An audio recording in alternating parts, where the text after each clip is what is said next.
Good evening and welcome.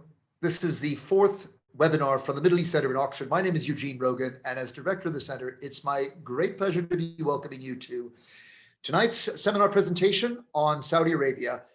Our speakers will be Professor Madawi Al-Rasheed from the London School of Economics, author of the forthcoming book, The Sun King, Reform and Repression in Saudi Arabia, which will be due out in December of 2020. And Ben Hubbard of the New York Times, whose most recent book, MBS, The Rise to Power of Mohammed bin Salman, has been on the lips of everybody talking about what is going on with Saudi Arabia under its influential and impetuous crown prince. Ben, Madawi, what a pleasure to welcome you both to the Middle East Center's webinar. How would you like to begin? Did we ever agree an order of proceeding here? And are we starting with you, Madawi? Yes, I think so. I should have known that before we started. Please, the floor is yours. Welcome. Thank you, Eugene, and thanks for this opportunity at difficult times, but at least we can connect through Zoom. I'll be talking about my forthcoming book, The Sun King, but with a special reference to populist nationalism.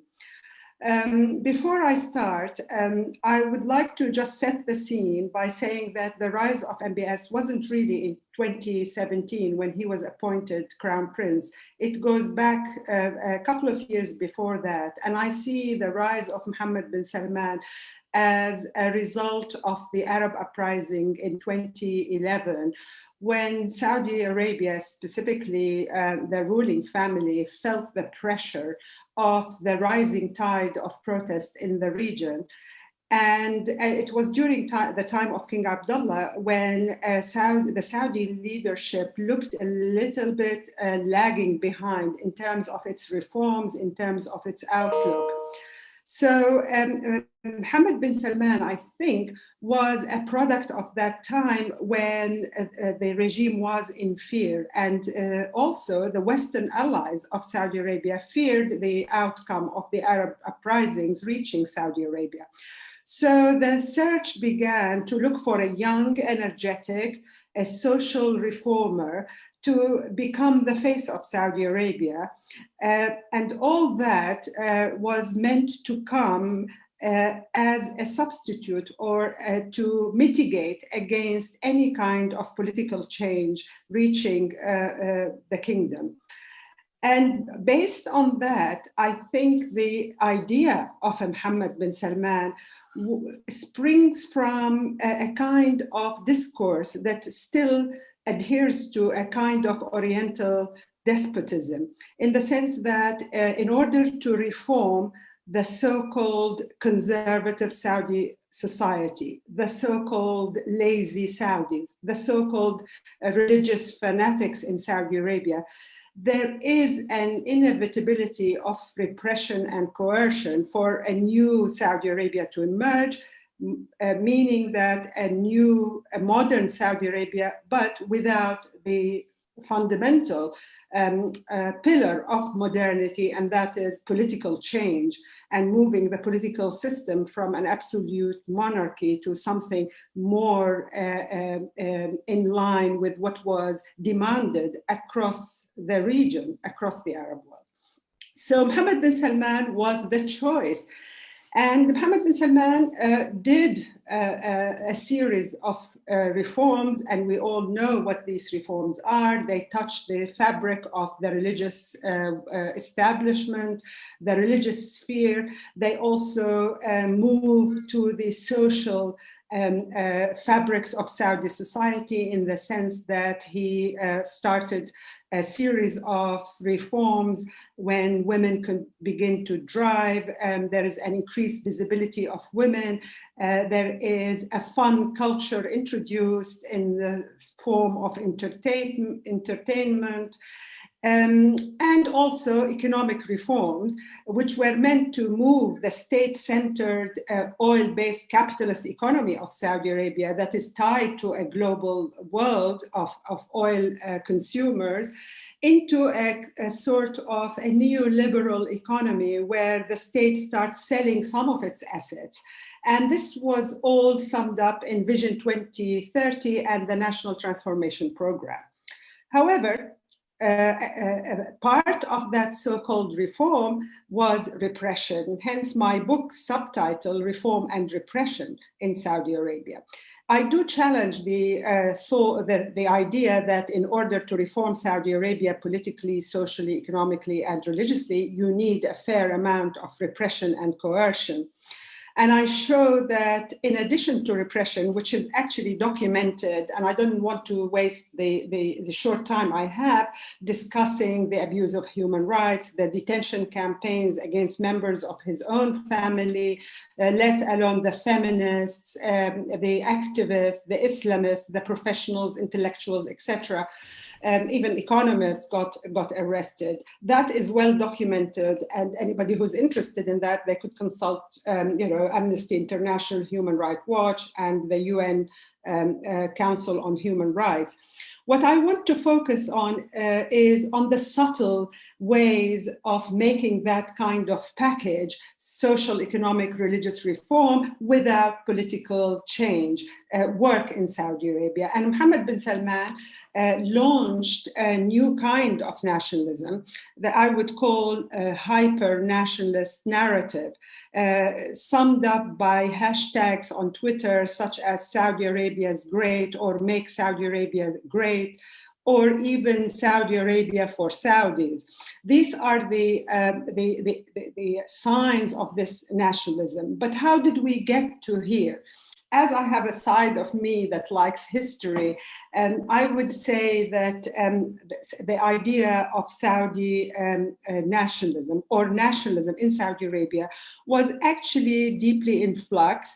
It wasn't taken for granted. Nationalism itself was contested. But if we look at Saudi Arabia in a diachronic way from the beginning of the 20th century, I identify three phases that bring in some kind of nationalism. The first one is religious nationalism that was associated with the Wahhabi tradition. The Wahhabi tradition was meant to homogenize society in the name of bringing it to the right Islamic path.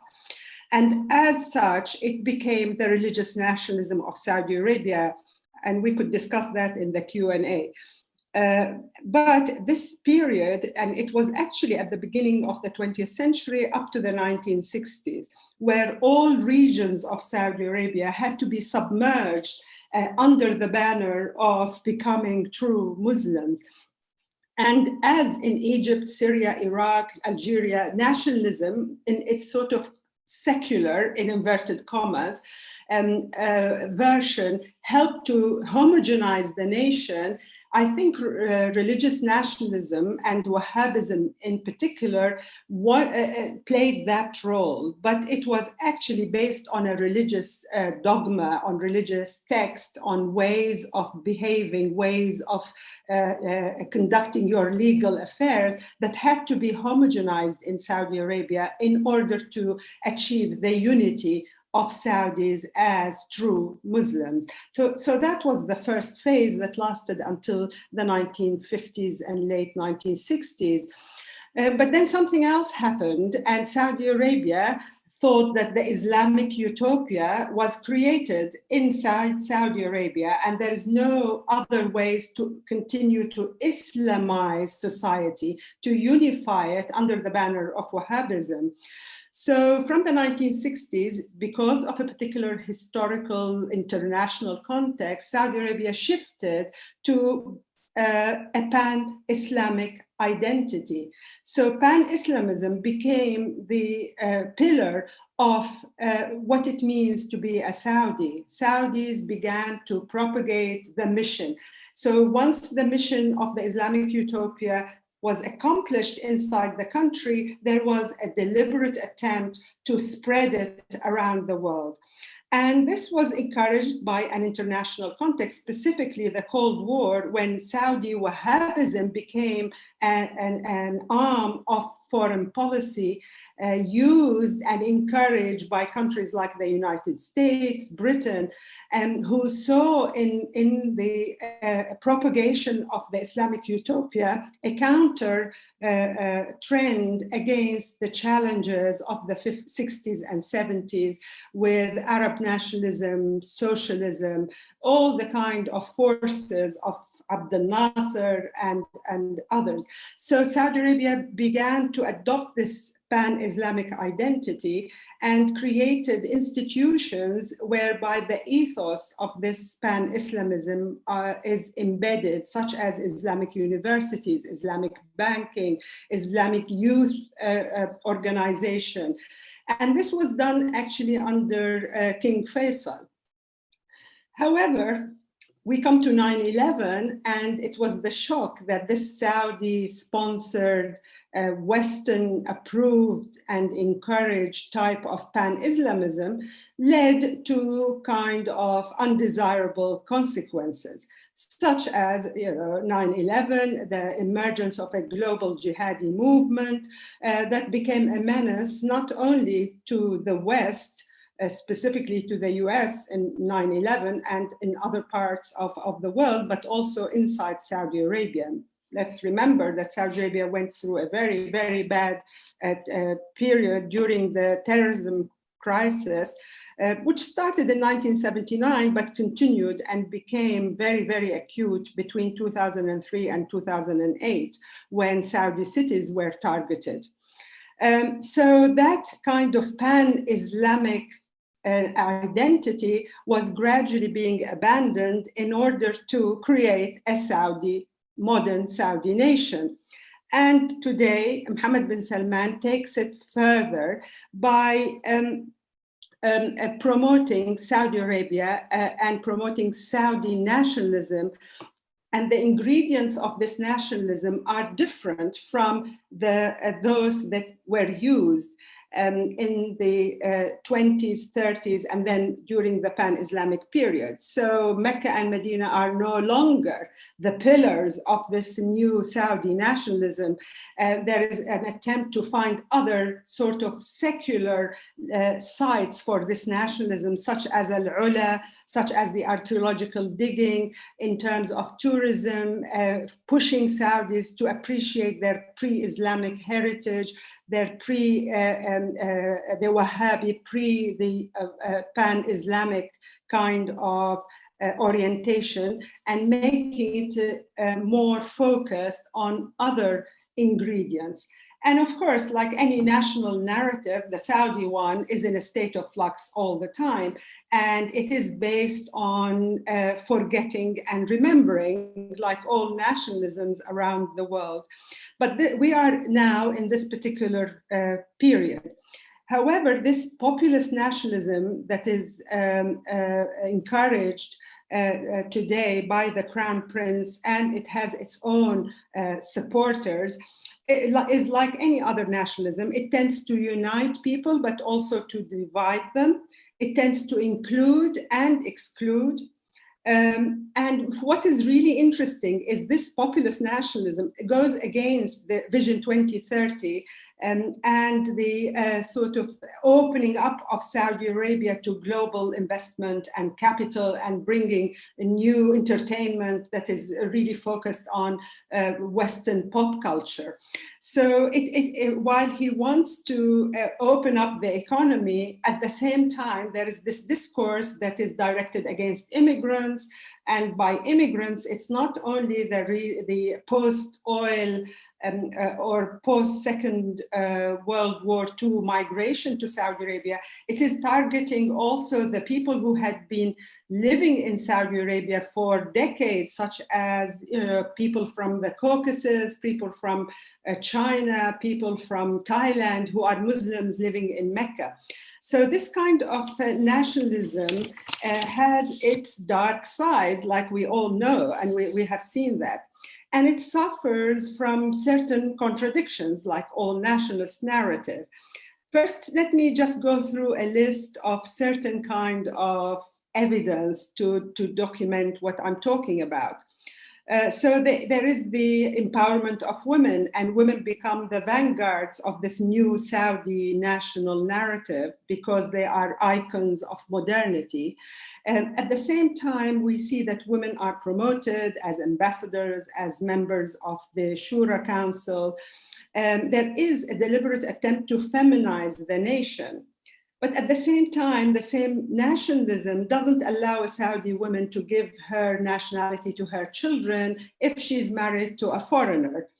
There are several cases in the books where women are denied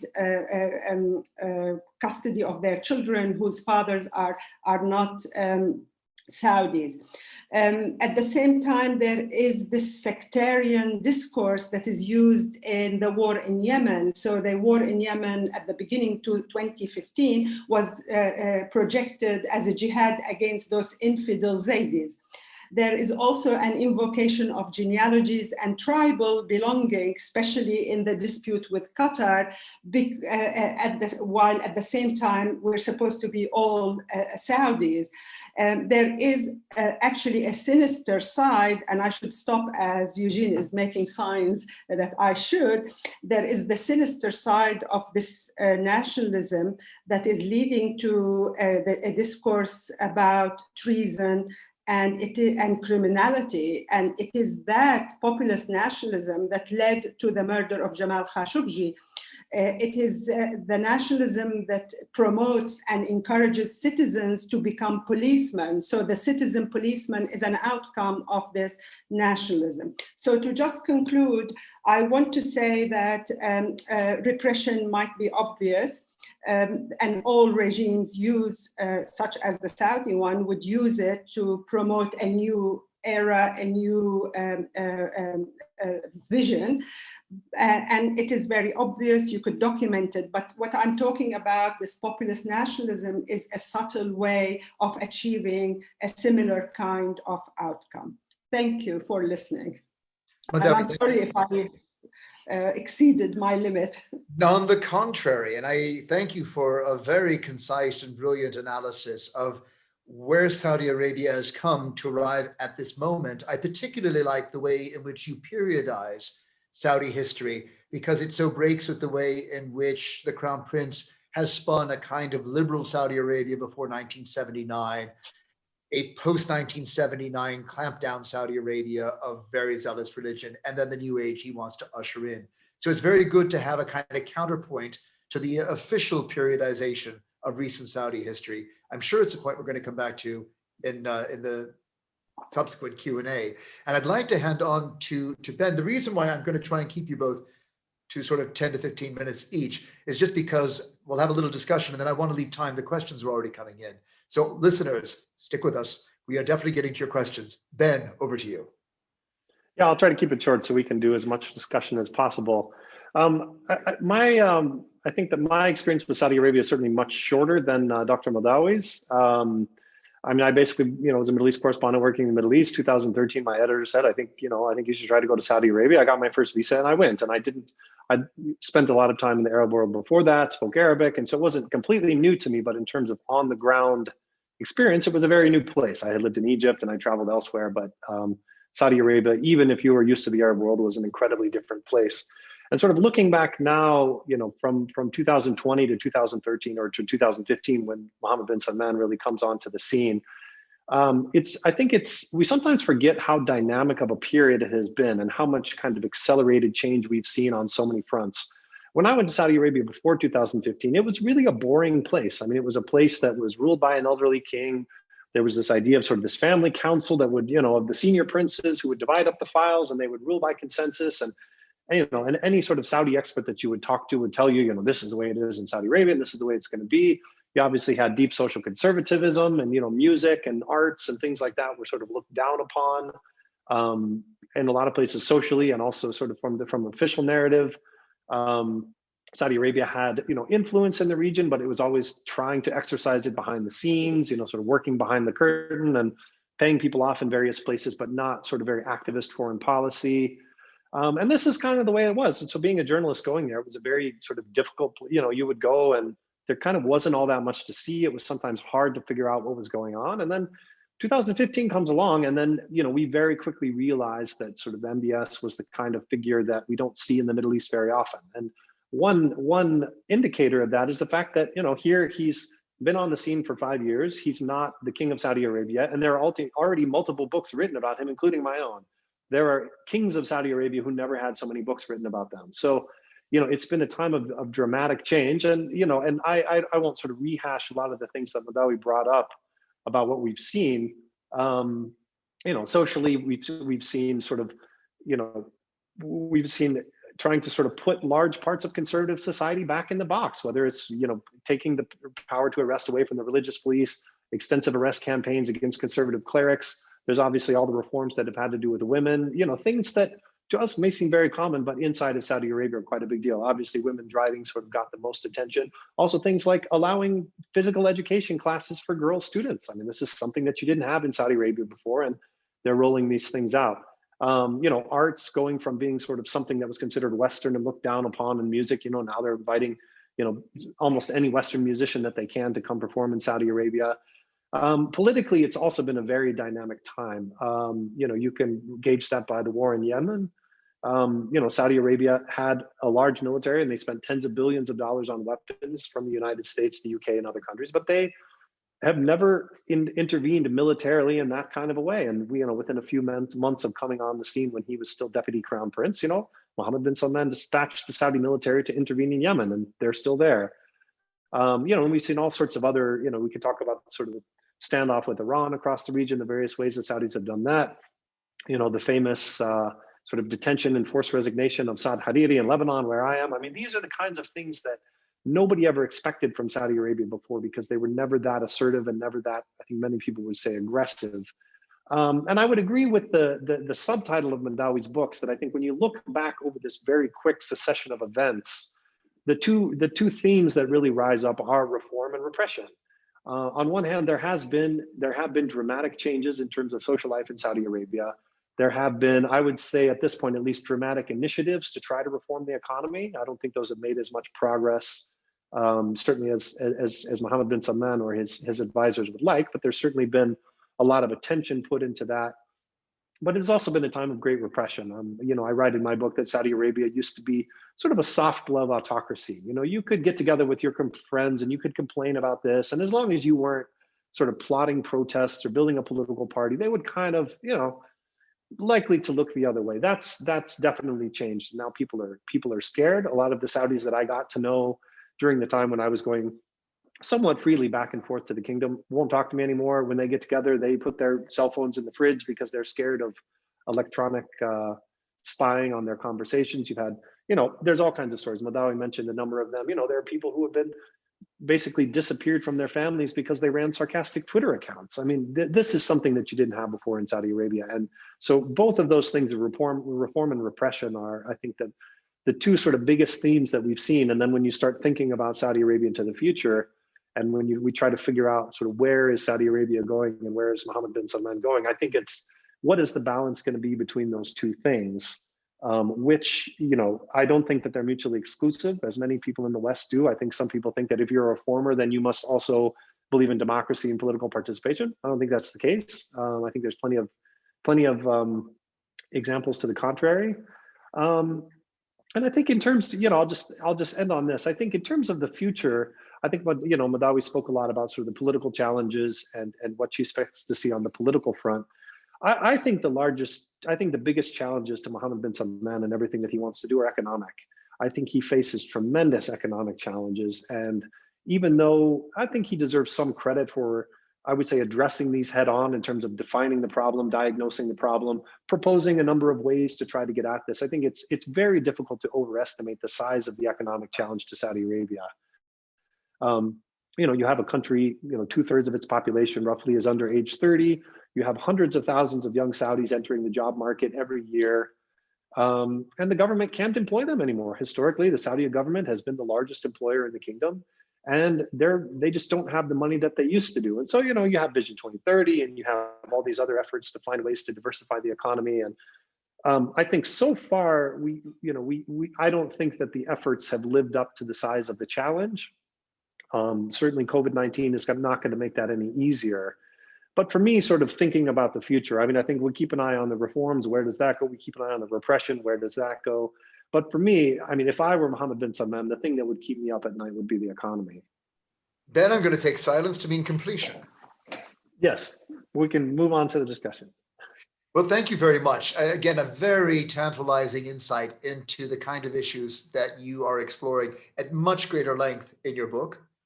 And I'd like to begin the discussion by bringing it back to the frame of analysis that our first speaker, Ala Al-Aswani, gave us when he presented us with the dictatorship syndrome, coming out of his experience in Egypt, but something that he saw as more of a symptom of our times more broadly. And I'm not trying to paint you into describing Saudi Arabia today as a dictatorship. I think that there is an authoritarianism in Saudi Arabia, which is quite distinct. But I'm just wondering whether one element of Aswani's analysis could be brought into the discussion at this point, which is the complicity of society as enablers of authoritarian rule. And I'm very struck. You spoke, Ben, about the fear that you've encountered, but I think there's a generation divide between those who are openly enthusiastic about a reform agenda that they see favoring them and their generation among the 30 and younger, and the people that I know who have shown concern or fear tend to be 40 and above. And so could we talk a little bit about society's role in enabling what is a 5 extraordinary year experiment under MBS, and whether there is a generational divide in that? Madawi? Yes, you're absolutely right, Eugene. I mean, before Ala Al-Aswani, we know that dictatorship or authoritarian rule doesn't work on its own. It doesn't descend on people. You need to have enablers, and you have to enlist a society. And we know from history of Europe in the 20th century, fascism and all that, we know that, the certain classes, certain categories of citizens participate in the drive to oppress and repress their own fellow citizens. But in my book, in The Sun King, I have done quite a lot of work on the rising of diaspora. Saudi Arabia is experiencing an incipient diaspora, which it has not seen during the affluence of oil in the modern period, at least not in the 20th century. Yes, we had one exile here and there, leaving, going to Egypt. Even princes left. The free princes went to Egypt, then Beirut and Iraq and other places. But what we have seen since 2015 is the rise of a young Saudi diaspora. And this was actually intriguing. If, as the journalist told us, Mohammed bin Salman appeals to this youth cohort. He's a young man who changes his Nokia, dumps the Nokia telephone and gets a smartphone. And you see the crowds at the entertainment venues. You think everybody is supporting Mohammed bin Salman. But I was intrigued to find out, why are women feminists leaving Saudi Arabia? Artists, he created MISC, the MISC Foundation, in order to co-opt the artists. So why are artists leaving? We have young women now as asylum seekers in Canada, in the USA, in the Arab world, as far as Australia. Also, we have young men who have actually left. But these are not people enabling autocracy, if you like. These are people fleeing it. And I wonder whether we could talk about the role of society in encouraging or enabling the great enthusiasm that the under 30s are showing for the personality of MBS and the project.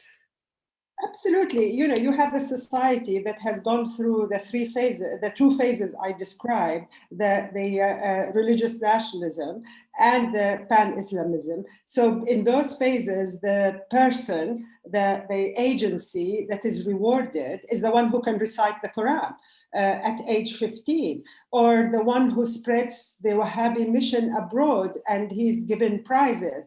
But there is a generational shift, and that's not the work of Mohammed bin Salman. This shift had occurred. If you look at what the Saudis were doing in 2011 during the Arab uprising, their connectedness with their Arab fellows, the way they were articulating their demands for change, you think that Mohammed bin Salman was just a fait accompli that came after the event, after the fact. The art scene in Saudi Arabia was prospering before Mohammed bin Salman. But this cohort had been denied basic human rights, basic entertainment. And it's so obvious that when you open up, you absorb that. And what Mohammed bin Salman is doing is, combining the circus with the bread, but the bread had been stumbling. There's no bread anymore. And he's always asking the youth to be self-reliant. The welfare state is shrinking. So yes, there was the circus. There was the circus of Mohammed bin Salman, and he was the only celebrity in that circus. And everybody had to consume his persona, his celebrity status, and at the same time enjoy the fun. But what they really wanted is jobs. I mean, if you look at the literature that is coming from Saudi Arabia, the unemployment level, the people who are going to universities, in the top universities in the kingdom, they're worried they're not finding jobs. Such as, for talking about Mohammed bin Salman in the past tense here, which is a little optimistic. But let me bring Ben in here and see. Ben, did you have any reflections to add to this? One thing I would say for context, I think it's almost become sort of it's a talking point that you hear all the time. That sort of young Saudis love Mohammed bin Salman, older Saudis are nervous about Mohammed bin Salman, and I think that that's true to a certain extent. But I think it's very difficult and almost impossible to know how true. Saudi Arabia, let's remember, is a place that does not have a free press. It has virtually no civil society that's not controlled by the government, which I guess would mean it's not civil society anyway. No sort of realistically independent, public opinion polling. When journalists or think tankers or researchers go, people know what they're supposed to say, and unless you spend a lot of time there and you get to know people, they're unlikely to sort of tell you, to stray from the official line, because they know what the, they know what the consequences of that could be. Certainly now, after all the repression that we've talked about previously. So I think it's difficult to generalize kind of about who is really on board and who is not.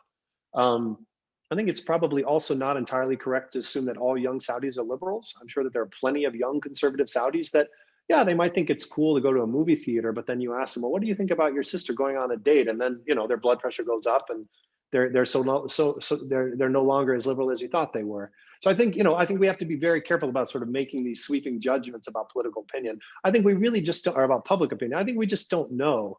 And that is what makes it difficult to answer your question about sort of how, if you want to say sort of how culpable are citizens in the authoritarianism that's happening in Saudi Arabia. I think the other thing that it's hard for people in the West to understand is really the tremendous power that the state has over people in Saudi Arabia. I mean, if you're in the West, if you're in the United States or in the UK, or you live somewhere in Europe, and you want to be a dissident, I mean, what does that even mean? I mean, so you disagree with your government, and maybe you're on Twitter, or you have a blog, and your friends think you're kind of weird, and your family, may not invite you to functions, but like nobody cares all that much. Saudi Arabia, becoming a dissident is a major life commitment. I mean, if you're going to take that step, the state has all kinds of means that they can bring down on your head, and that they have increasingly not hesitated to bring down on your head since throughout the rise of Mohammed bin Salman. A lot of this has to do with the power that the state has in the economy. When you look at the number of people who are employed by the state, whether it's in the National Guard, the security services, the bureaucracy, it's not uncommon for when people sort of get out of line to receive a phone call and say, do you know how many of your brothers and cousins work for the government? And this happens. And people know that, like, well, if I don't get in line, that can fall back on my family in kind of a painful way. That's done through tribal structures in more rural or more conservative areas. There's many different ways that they can do this that fall short of sort of what we usually think of a repression, which means they go out and they arrest you and they throw you in prison, which does happen. But there's a whole type of repression that happens below that we don't hear much about. And so that sort of makes it difficult to know who's really on board and who's not, because, you know, when the government has that much ability to kind of shape the way that you behave and the way that you behave publicly, then it sort of forces you to question, you know, when people are on social media praising this and that, or when people are, you know, get interviewed by some researcher who's managed to get a visa to go to Saudi Arabia, it's just very difficult to know. Are they saying what they know they're supposed to be saying? Are they really being frank with you? No, and I just think we need to be a little. I mean, there are definitely plenty of citizens who are sort of playing a role in the rise of Mohammed bin Salman, but I think we also need to recognize the tremendous power that the state has to sort of pull people in and to keep them from going outside of that. I mean, another great example of this is you just look at the life of Jamal Khashoggi. I mean, this was a guy who for decades was sort of the consummate insider, and we all know what happened to him when he decided to become an outsider. Yeah, no, and as I was going to say, it's not a country that's celebrated for its public opinion polling, although it must be said that public opinion polling is not as celebrated as it used to be. I'm going to move on to questions. We have about 25 minutes left before we keep to our 6 one-hour limit to these webinars, and the questions are coming in fast and furious. I already see 22 on the Q&A bar, but I'm going to start with one that comes from Mohammed Lafueras, largely because it's a question that I wanted to put to you, which is another enabler of Mohammed bin Salman's rule-breaking tendencies. His iconoclasm has been this age of rule breakers, and no one more influential in that than Donald Trump. It looks like tonight is the night where we will have a final result that will allow Joe Biden to declare his victory in the presidency, and that the age of Trump now seems to be coming to an end. Could you give us some sense of what the impact of that will be on Saudi Arabia and on Mohammed bin Salman? Will he now have to consider going more by the rules than he did before? Will he no longer have the American support for his way of doing things that seemed to facilitate? Ben, we might start with you, and then I'd like to go to Madawi. Yeah, I mean, I really, as a news reporter, I really have to stay out of the fortune-telling business. So I won't. You know, we don't know who's going to win the election, and so I don't want to sort of go too far in saying what a President Joe Biden would or would not do. What we can safely say is that I do think it's safe to say that the Trump administration and its posture towards Saudi Arabia made things much easier for Mohammed bin Salman to basically do whatever he wanted to do. And this started very, very early in the administration when Trump basically surprised everybody by deciding to take his first foreign trip as president, not to one of the historic allies, but to go to Saudi Arabia. First time a president has ever done that. And the Saudis took this as a sign of an investment in the relationship, which it was, and they turned it into a massive international summit for the United States and the Islamic world. And so that's kind of where it started off. And then, you know, you also have sort of the relationship between Jared Kushner and Mohammed bin Salman. There's been a lot written about that. You know, when we look at the election, I mean, it's hard to imagine that many other American presidents would have been as protective of the Saudis when it comes to things like arms sales and the Yemen war, where you have, I believe, at least two presidential vetoes of legislation that was aimed at stopping arms sales to Saudi Arabia based over the war in Yemen. When you look at the statements that came out of the White House after the killing of Jamal Khashoggi, basically saying, yeah, maybe he did it, maybe he didn't, but we don't really care because they're good friends of ours and we really need them. They're really important for us. It's really hard to imagine previous presidents, both Republican and Democrat, doing those kinds of actions. And there has been a lot. Biden has gone on the record quite frequently being critical of the Saudis, both as a senator and during the campaign, saying, you know, we're not going to give them the free pass that they've had in the past. We're going to, you know, we're not going to look the other way at human rights violations. And, you know, of course, it's difficult to know how campaign talk sort of, you know, survives the election and makes its way into policy. And so I think the big question, if there is a President Joe Biden starting in January, then I think the question is sort of how much will that talk be translated into policy, and how much will it just have been election talk? You know, this was a sort of a season when being friends with Saudi Arabia was not probably going to win you a lot of votes. It doesn't appear to have costed Donald. At the same time, it doesn't appear to have costed Donald Trump many votes. But that's the question that I would be wondering about if we have a change in Washington in January. Madawi, I'm sure you have plenty to add to that question, but I have a number of questions specifically targeting you. And if I could, I'd like to move on to those so we can address as many of our viewers' questions as possible. Mehdi Askari would like you to explain, now that the goals of Vision 2030 are unattainable, What can replace it, and what are the implications? Well, I think two important events in the last year that actually derailed Vision 2030. First one is the constant and continuous decline of oil prices, and the second thing was COVID, that closed Saudi Arabia to even pilgrimage, let alone tourism and entertainment and travel.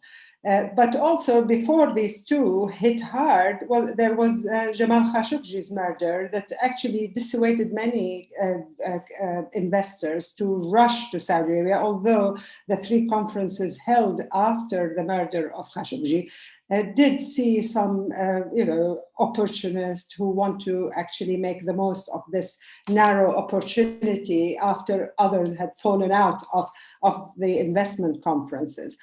So yes, Vision 2030 is still there, but it hasn't materialized in the way Mohammed bin Salman would have liked it to. And the future, I think, lies in really what happens to oil prices and how long this COVID problem is going to last.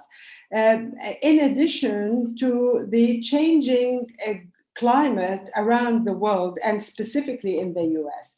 I mean, Ben talked about a change of leadership. If it happens in the US by January, obviously Mohammed bin Salman will feel the pressure, not because Biden is going to correct, 70 years of American foreign policy in the Middle East, but he would make enough noise, for example, that may lead, and some people hope that the noises that Biden might make would lead to freeing some kind of prisoners of conscience, opening up the limited freedom of speech in Saudi Arabia. But I don't see a major change that Biden is capable of doing. He's not going to shun Saudi Arabia now. I mean, the whole world economy is is a disaster. And the last thing that the US wants is to sort of put more pressure on Saudi Arabia. So let's be realistic. A Democrat in the White House is not going to transform this sort of so-called historical alliance. Obviously, the US will continue to sell arms to Saudi Arabia, especially if we have a predatory China and Russia. What might happen is Saudi Arabia would be put under more pressure to reach a kind of reconciliation with Iran and lower the threshold of violence in the Arab world and the competition between the two countries. So I think that is important. And then there remains the question that of the normalization with Israel. I don't know whether Biden will go along the same path treaded by Trump and put more pressure on Saudi Arabia to follow the UAE, Bahrain, Sudan, and the others. Let me stop you there only to throw another question at you. This one from Annie Irfan. She would like you to expand on the elements of MBS's promoted nationalism that make it populist. So could you develop that part of your discussion about the populist side of MBS's nationalism? It is populist because it fires at people, very much like what Trump has been doing, really. I mean, these hashtags that he uses, Saudi Arabia for Saudis, make Saudi Arabia great, Saudi al-Udma. All these are tagged and hashtagged that promote this kind of populism. His appearances during sort of entertainment venues when people are supposed to actually watch what is going on, whether it's a boxing match or a race car, and Saudi Arabia is going to host Formula One for the first time. These are the events that are used for this populist nationalism to appeal to the primitive sort of bottom line of people's emotions. And it's not a kind of a nationalism that, is similar to what Michel Aflaq was doing in Syria and Iraq, that tries to sort of rewrite the history of the Arab Arab nation or Sata al-Husari even. It is a kind of primitive populist nationalism for consumption, instantaneous consumption, and social media helps with that. So I don't see this rigid nationalism of the 1960s. I see a different kind of nationalism that is in tune with the means of its own transmission, that works on social media, that works on television, that works in these kind of live venues. And it lacks a serious theorization, and it's very, very contested. The people who can talk, they still can't switch. I interviewed people who were of the older generation, but they're not very old. They're still in their 40s and 50s. And they were saying, like, you know, I remember when I was a child at school, I had to chant Islamic recitations and anashid to promote the Ummah, the Islamic Ummah, and promote Palestine and Jerusalem. And now I'm expected to promote Al-Ula, and it is not easy for people to switch from that kind of pan-Islamic outlook of the Saudis are the vanguards who go and spread Islam. They're not the ones who consume, you know, pop culture inside the country. And this is the kind of populism that is actually very, very crude and basic. Thank you. But it has the power. It has the power to mobilize. As we've seen. I've got a couple of questions I'd like to bat your way, Ben. First off, from Dr. Sarah El-Rishani, who are Mohammed bin Salman's rivals in Saudi Arabia today? And do they still present a credible challenge after the sojourn in the Ritz-Carlton? I mean, I think from what we know, I don't think he has any serious rivals to speak of. I mean, you could say, you know, Mohammed bin Nayef was a rival for a period. You know, maybe Muttab bin Abdullah was a rival for a period. I mean, these were just because these were other people who were kind of in senior positions in the royal family and had significant government positions as well. But they were all, you know, these people were all sufficiently sort of disarmed, isolated, in some cases incarcerated, fairly early in his rise. And I just, you know, I mean, I don't want to say that I think it's over for Mohammed bin Salman, but if there is going to be a significant challenge, it's very hard to see where it would come from now. Saudi Arabia is not, you know, certainly has no history of sort of military coups or anything like that. It's very difficult to see. I mean, the fact that he has managed during his rise to really restructure how power is exercised and bring all the levers into his own hands. I mean, from the National Guard to the intelligence services, the Interior Ministry, the military. It's just very hard to see that even if there are and there certainly are other princes who are not happy with the way this has happened, it's very hard to see where they're going to get the resources to pose a significant challenge to him. And building on that, I mean, do you foresee there being any flashpoint for opposition in the long run over the Saudi intervention in Yemen? Does this fit into the narrative of populist nationalism? Are there comparisons to be made between what Saudi Arabia is going through and what's gone on in the Vietnam War? By extension, could there be a kind of movement against the war which would weigh down MBS and his popularity? You want me to answer that, Eugene? Madawi, I'd love to hear from you. Yeah, I mean, at the beginning, the war of Yemen was probably the flagship of Mohammed bin Salman, in inverted commas, because it is that context that sort of promoted this populist nationalism, that we are attacked. But you have to realize that in Saudi Arabia, Yemen is a very long way, and it was not felt, the war, in Riyadh, Mecca, Jeddah, Dammam, the eastern province, as much as it would have had there been, you know, a close proximity. But it did become real when the Houthi missiles started arriving in Riyadh and in Jeddah, and also the oil fields were bombed. It did create that momentum, that sort of moment where we are targeted by the foreign enemy. And there was a lot of solidarity, but it's the whole point of the war of Yemen is not discussed. You cannot criticize the war. You do not know even what's going on the borders. And you have to look at that sort of area, Najran, Jazan, all of that, and what has happened in it. There are lots of exiles who had come out of that area. And there is a shift in the population composition of these places. Many of the local inhabitants had been moved to the north, and it actually started during the King Abdullah when there was an incident with the Ismaili community.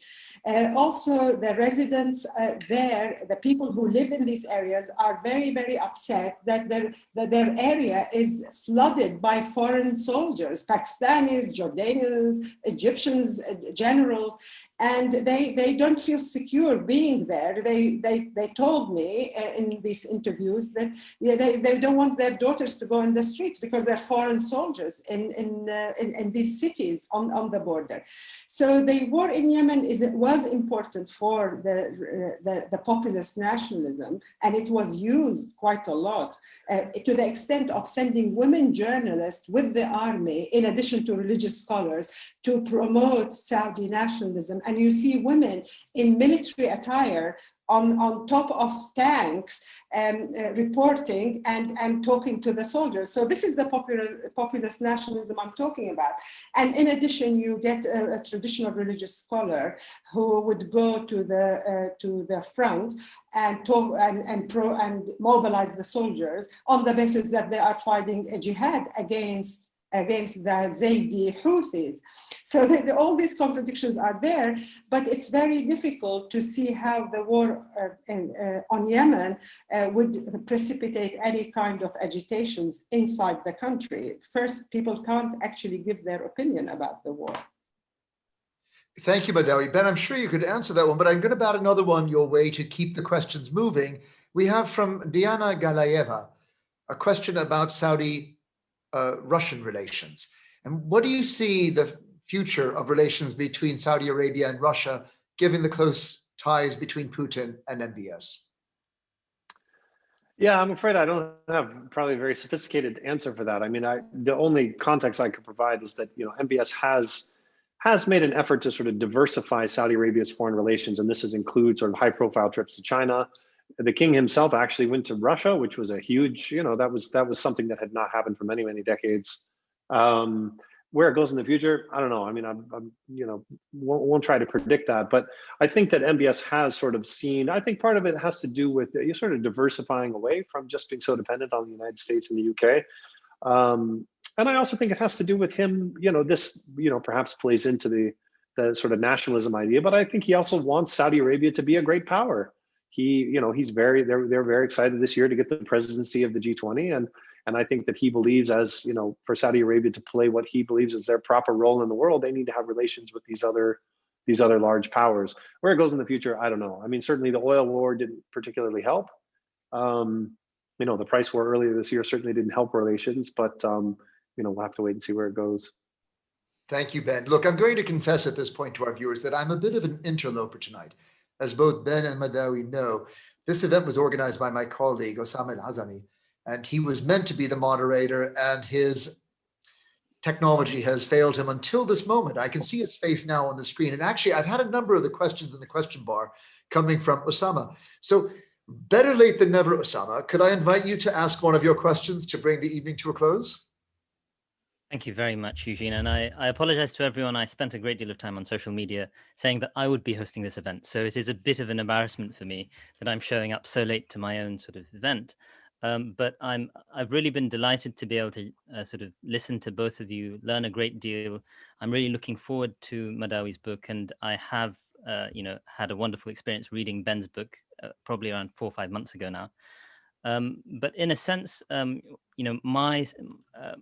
my question, I think, or some of my questions have already been answered. My major sort of question was relating to the possibility that something would actually happen with respect to Jamal Khashoggi, and I think that has kind of been addressed. And I think I can recognize Madawi's point that there's not really much in it for a Biden presidency to try and sort of go for that. Another dimension which I'm curious about is what a potential Biden presidency would do with respect to the relationship with Israel. As you all know, fairly recently, the embassy was moved to Jerusalem. Is there a chance that Biden will try to reset that relationship somewhat with Netanyahu by trying to move the embassy away from it, or is that now a fait accompli?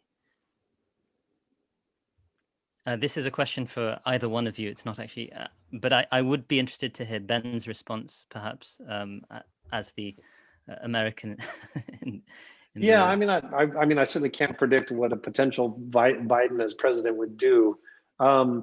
I don't see any reason to. I mean, I don't know if a future administration would pursue new normalization deals kind of as assertively as the Trump administration has. I certainly have no reason to think that a different administration would, look down on these deals or try to undo them, or would not even welcome further deals.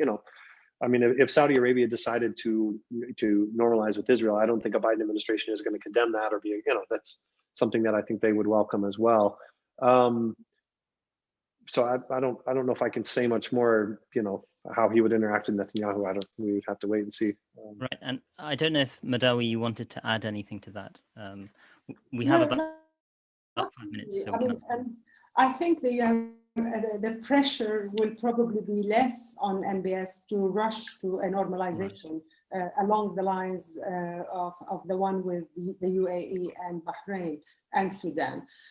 So I think Mohammed bin Salman will be relieved if Biden doesn't put pressure, because he could maintain secret under the table relations with Israel, which had been going on for a long time now, especially if the target is Iran. They share intelligence, there's a transfer of technology, and he prefers to keep it that way. But I mean, to think that Mohammed bin Salman is going to rush and have the Israeli flag in Riyadh just to sort of move fast, I think his loss, he will be counting his loss.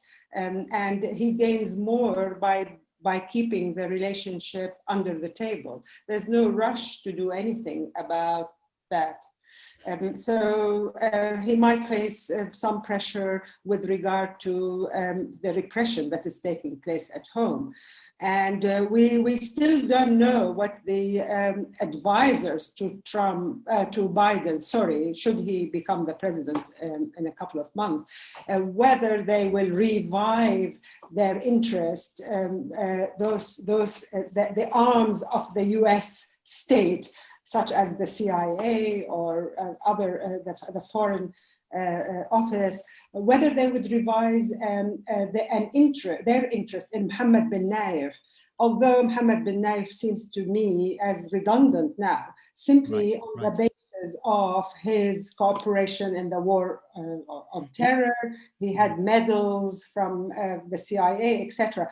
And as Europe now is going through a wave of terrorism, I don't know how that is going to develop, and whether the US will be the next or the coming target, and how would Biden react to that? We have to wait and see. It's very difficult to predict. I mean, in some sense, the Biden presidency could be a boon to Mohammed bin Salman, despite all the ways in which, I mean, with respect to Israel specifically, I think that's what you're suggesting, that it actually relieves some of the pressure of having to maintain that cordial relationship with the Trumps and Jared Kushner and all the rest of them. I think at the same time, the sort of other aspects of that relationship that you outlined can create other kinds of pressures that perhaps weren't present under a Trump presidency. I'm really conscious we have literally 1 minute left. I'm very curious about one particular question, which either of you can take. And if Eugene gives me the signal, I will go on with this question, which is perfect. Thank you, Eugene. And basically, this is about the relationship with Abu Dhabi, and specifically with MBZ. So Viresh Joshi asks, much has been made of MBZ in Abu Dhabi being a mentor of MBS. Indeed, many think that MBZ is the brains behind MBS's sort of rise. Does this crude populist brand of populism also manifest in the UAE? And if so, how do the two relate to each other, particularly in the context of the war in Yemen?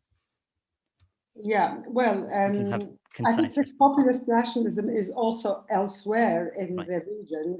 Qatar, especially under the sanctions of the Saudis and the Emiratis. But I think, I mean, your question reminds me of a conversation I had with an Emirati academic a long time ago. And I asked him, you know, what is it for the UAE to promote Mohammed bin Salman? And eventually he's going to be a competitor. I mean, the Saudi economically, in terms of the Saudi market, in terms of the capabilities. Yes, the UAE is important, but it is a small country in the grand scheme of things, and doesn't have the historical sort of symbolic capital that Saudi Arabia has. And he said to me, it is basically the Arab uprisings. And if the Arab uprisings reach Saudi Arabia, then they become a danger in the UAE. Right. If we wanted to defeat the Wahhabi tradition that threatens our way of life in Dubai and elsewhere, we have to defeat it in Saudi Arabia. Hence, the interest of MBZ in MBS. And if MBS continues with his social reforms. Thank you very much. I mean, that really is an interesting perspective because it's looking at the Wahhabi dimension as being a major concern for MBZ specifically. And that's not an analysis that you come across very often. I'm going to very sadly have to bring things to a swift conclusion at this point. I'd like to extend my thanks to Madawi and Ben for really giving us a lot of food for thought. And I hope encouraging many of us to go out and read their books, or in the case of Madawi, her forthcoming book. She edited a volume, of course, on Salman's legacy recently. And I'd also like to extend very warm thanks to Eugene for really rescuing this sort of podcast when my system crashed on me earlier this evening.